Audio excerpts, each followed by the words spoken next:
do you think is the contrast in those monologues? In the two monologues? Yeah. Well, one's apart acting from out. one sitting down, one stood up. Well, one's acting on like impulse emotions, like a long build-up of his, his emotions, and he's finally just that's the breaking point. And then one's sort of feeling very defensive about his passion, and he's kind of defending himself. So I think there's a contrast there between one's acting really high on impulse emotions, and the other one's kind of more control, but he's still showing a lot of frustration, but he's kind of being defensive, where the other one's being more aggressive. Yeah, I get what you're saying, but do you think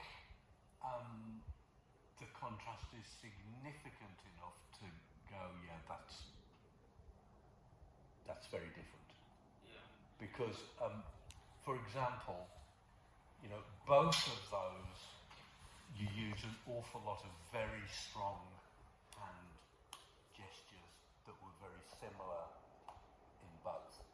Okay? And again, one was stood up, one was stood down. I mean, vocally, it was they were very strong, very clear. You obviously made choices, but it kind of lacked that contrast for me.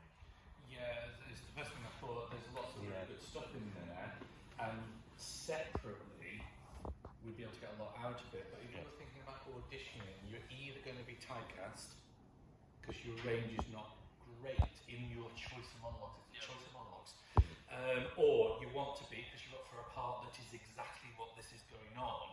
But if you want to show range and variety, one of those monologues needs to be different, or you interpret one of those monologues in a very different way so that can show range.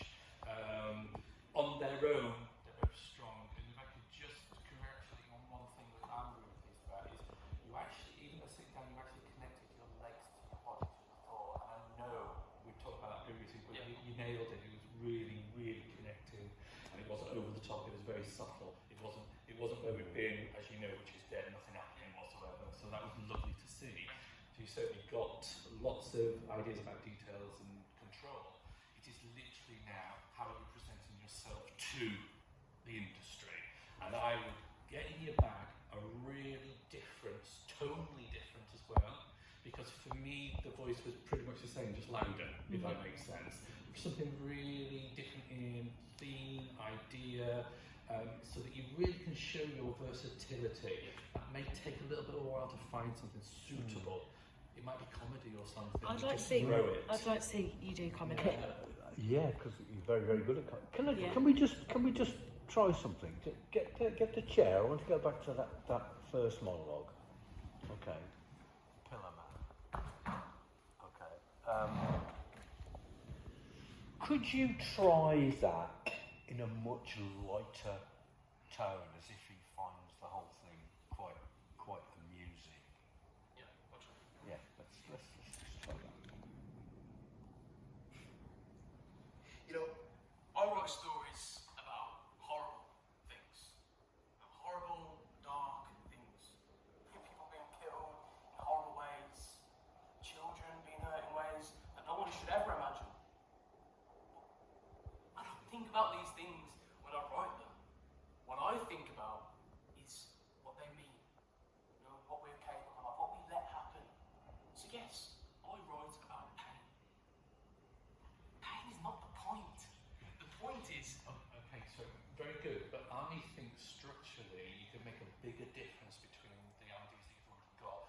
That first little section, you've got a chance there to really reflect on what it means to you now, and a little bit maybe more softer, lyrical, reflective, before you say, but that's not what I think of when I'm doing it. So that first section you could find colour in there, whereas we had both sections sort of the same. You didn't realise you could make that shift. Do you want to try that? I know it's asking you, and the material may not be allowing it as much, but just see whether you can make sense. So should I be more reflective after... In my mind... Reflective, and then find it. That's not how I... But let it hit you. Yeah, let it hit you. And then something else... Oh, but that's not what I do. Just find your way through that.